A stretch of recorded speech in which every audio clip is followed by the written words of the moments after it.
Welcome back to Brawlmaster Unscripted. This is the segment where I answer an assortment of questions, be they thoughtful or stupid. Let's start off with a question from Toko Fool. Have you ever watched a movie or TV show and saw a villain get punished for his or her crimes, but in the end he or she got away with it? I can think of two examples, and both of them are from Avatar: The Last Airbender. In the episode The Puppet Master, we find out that Hama was the one who was bloodbending and making people disappear under the full moon. And even though she was arrested in the end, she still forced Katara to learn to use bloodbending, and that was a form that she was strictly against. So, even though Hama was arrested and stopped, it feels like she kind of passed on a curse to Katara, so she did get away with continuing the practice of bloodbending, even if it was indirectly. And then my other example is that even though Ozai was defeated and arrested at the end of the series, he technically still got away with spreading the war. I mean, he still succeeded in continuing Sozin's plans of expanding the Fire Nation, and even though they ultimately lost the war, it wasn't until before they had taken control of Ba Sing Se.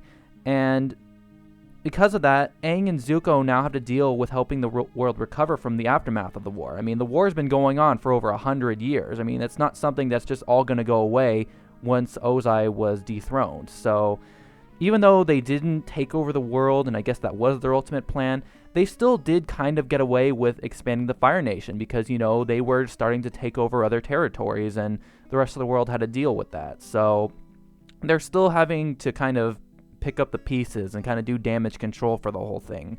So yeah, I still kind of believe Ozai and Sozin still did kind of get away with spreading the war in that regard. And yeah. Okay, then this next question comes from Master Mario 548. Do you think Pixar is on a decline with the sucky Cars 2, the mediocre Brave, and the liked but not as good as the original Monsters University according to the fans and critics? I have not seen Brave, so I can't comment on that one. And I personally thought Monsters University was just as good as the original. I don't know why people didn't like it that much. I mean, Monsters University, it didn't absolutely blow me away, but I thought it turned out to be better than I thought it was going to be anyways. But as for Cars 2, I'm just going to level with you guys. Out of all of Pixar's films, Cars was probably my least favorite. I just did not like it. I've tried to watch it several times, and I just didn't like it. I found it boring, to be honest. I just did not like the world. I did not like the characters. I did not like the plot. And I all around did not like it. And I just don't think Cars really deserved a sequel at all. I mean, the only reason that it exists is to sell more merchandise. That's the only reason we have Cars 2. I mean, Cars is a major merchandise brand. It's a gold mine. I mean, people and kids especially, they probably love the stuff and the merchandise that is based off of the movie more than the movie itself. I mean, I just don't feel like Cars really stands up to the rest of Pixar's work. And because they catered to the people who would eat at the merchandise because of the brand, the rest of the audience didn't support the movie. That's why I really feel like Cars 2 really wasn't as successful, is because they only appealed to the people who wanted a sequel to Cars 2, the only people who liked Cars. And for everyone else, they kind of got alienated, so they didn't support the movie. So yeah, I just think Cars 2 was a flop because Pixar alienated the other audiences. But that's not to say that all of Pixar's sequels are flops, though. I mean, look at how well Toy Story 3 did. I mean, that's a different story entirely. It succeeded for its own reasons. But even Monsters University did pretty well. It wasn't like, it didn't make the box office explode, but it was still pretty good. But Cars 2 was just unnecessary from what I've seen, and people just kind of forget about Cars. Whenever I think of Pixar's films, Cars isn't one of them I think right away, so it kind of flopped. But like I said, not all of Pixar's sequels are flops. I prefer more original films from Pixar, but I don't mind sequels every now and then as long as they're doing well. So I don't think that they're on a decline. I think they're just kind of hitting a rough patch. Sequels isn't really what made Pixar what it is. It's not what made them so great. And in regards to Brave being mixed, not every idea they have can be a winner. So yeah, I think Pixar is okay. I would like them to go back to doing more original films instead of just doing sequels, but I don't think doing sequels is going to kill them. I don't think it's going to just send them on a downward spiral in that regard. So yeah. Okay, here's a question from 360 Sharks Are Awesome 1. Why am I so damn loud? Because you want the attention that your mommy never gave to you as a child. Not that I would know from personal experience or anything. Next question comes from Valor Espion. After seeing all or most of the Mega Evolutions, is there another Pokemon who should have a Mega Evolved form? If so, who? I really think the other starters should get some love. I mean, how about a Mega Sceptile or a Mega Swampert, because we already have a Mega Blaziken, or even give the 2nd gen starters some Mega Evolutions too, or even the 4th or the 5th gen. Heck, the new starters from the 6th gen didn't even get Mega Evolutions. What's up with that? So I say give all the starters Mega Evolutions because I think they're all popular, and it seems a little unfair that only the Kanto ones got them. I mean, I love the Kanto starters, and I'm glad they got Mega Evolutions, but I think it's a little unfair that only they were the ones to get them, so I'd pretty much say give all of the rest of the starters Mega Evolutions. Okay, here's a question from Otaku Hime 8. Are you disappointed that there will be no cutscenes in SSB4? To be honest, I'm really not. I mean, I love the cutscenes in Subspace Emissary, they were beautiful to look at, but that's all I enjoyed from that mode. I mean, it wasn't terrible, it just wasn't very exciting to play. The Subspace Emissary just felt like a glorified Kirby game, and I don't think I'd want to play through something like that again just for more cutscenes. I mean, the cutscenes were great, but I wouldn't want another story mode like it just for more cutscenes. I mean, I wouldn't want it unless it was drastically improved. But personal feelings aside, I just don't see why people are making such a big deal about the next game not having a major story mode. I mean, from what I can tell from reading what people are saying online, not a lot of people really seem to enjoy the SSC. I mean, some people said it was too long or too short or too easy, and some people, myself included, felt that it was just way too repetitive. I mean, you were always doing the same old things, and I mean, I'm looking at you specifically, Great Maze. There was nothing great about playing the entire thing all over again. But I mean, if people didn't enjoy the Subspace Emissary, why are they so upset that developers aren't doing something like that again? I mean, shouldn't we be in favor of that? I mean, yeah, it had potential, but even so, if they were going to do something like that again, like very similar to it, I don't think I'd want that, and I don't see why people would want that, considering how much they complain about how SSE played.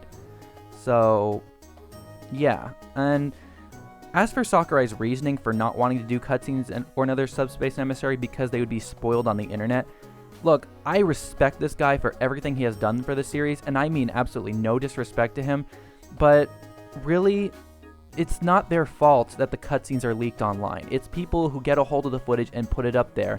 And people who get spoiled by it, they can't blame Sakurai, they can't blame the team, they can only blame themselves for seeing the cutscenes. I mean, if they don't want to be spoiled, they shouldn't look at the cutscenes. But if people don't mind getting spoiled, then they can watch the cutscenes. But really, just that seems kind of like a middle finger, that you're not going to do cutscenes just because you don't want people to leak them online. I don't really agree with that. It's really just a form of promotion. I wish companies would learn to realize that when we upload content from video games onto the internet, we're not trying to claim it as our own content. We're not trying to get credit for it. We're technically even just promoting the games. We're exposing it to people who haven't seen the game before and who could be interested in it by seeing the gameplay of it. So, if anything, it's more promotion for the game. And I think game companies should be kind of, oh god, what's the word I'm looking for? Should be supporting it. Because it builds interest in the game by exposing it to new people. And if that's really Sakurai's only reasoning for not doing cutscenes, I'm sorry, but there really has to be a better reason than that. But even so, I may be wrong about this, but I think Brawl took a long time to develop because of the Subspace Emissary, and because that mode took so long to develop and to do the cutscenes and everything, and that's probably why it got delayed like so many times. But if we're not having anything like that, they don't have to work on anything quite as big for the next game, then hopefully the next game won't get delayed so many times as Brawl did. Hopefully we'll get a little bit sooner than we had to wait for Brawl. But I don't know, I could be wrong about that. I'm sure Brawl took a lot longer for other reasons besides just the Subspace Emissary. I actually, for single player for the next game, I'm actually kind of hoping it'll be more like Melee's, because I honestly think that one was the best, the adventure mode in Melee. Okay, here's a question from Pendulum Wing. Will you make a rant on Rain? No, because then I'd be a ripoff. Next question comes from Invisible Kid 247. Who are your favorite and least favorite Naruto characters and why? I generally like a lot of the characters on Naruto, and there aren't really any characters I really hate except for one. And as for everyone else, if I don't really like the character, it's really just that I'm indifferent toward them. It's not that I have anything against them. It's just I'm indifferent towards them. But as for the characters I like Naruto. I like Shikamaru. God, I miss Jiraiya so much. He was such a great character. Kakashi's a good character. Sasuke, I like half of the time. When he's being emo, I hate him, but when he's not, he's actually an okay character. And I also like Itachi, but Itachi's the kind of character that you really can't hate. He's like one of the best characters on the show. And then, as for characters I dislike, the only character I really dislike is Sakura, and I know a lot of people dislike her just because she does absolutely nothing. She's so useless. She has not done anything since she fought Sasori in Season 1, and for my personal reasons, I hate Sakura just because I think she ruined the romance for this anime. I honestly think she's the reason that the romance on the show is just a complete mess, just because she can't decide what her feelings are, and she's just making a mess of everything. I honestly wouldn't care if she got killed off. I mean, that's not to say that I don't think she's ever had any good qualities, but I just don't think she's done very enough to warrant her spot as a main character in the series. I really don't. But, yeah. So I like everyone else but Sakura, pretty much.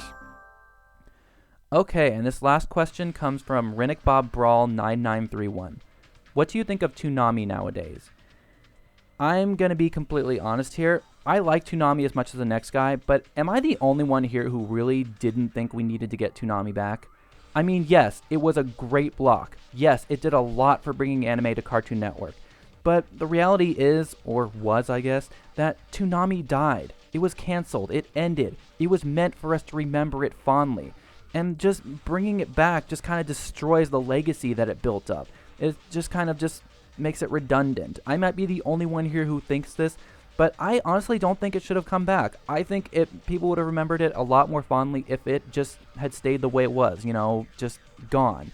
I mean, I still like it. I enjoy the programming it has, and I don't want to sound like, oh, it should go away again, but I just kind of feels like the fact that they brought it back kind of just ruins the impact that the death of Toonami had. So I don't know. I still like Toonami. I just don't really feel like it should have been brought back. I feel like that was kind of pandering to the fans, but I'll probably get hate for that, but I don't care.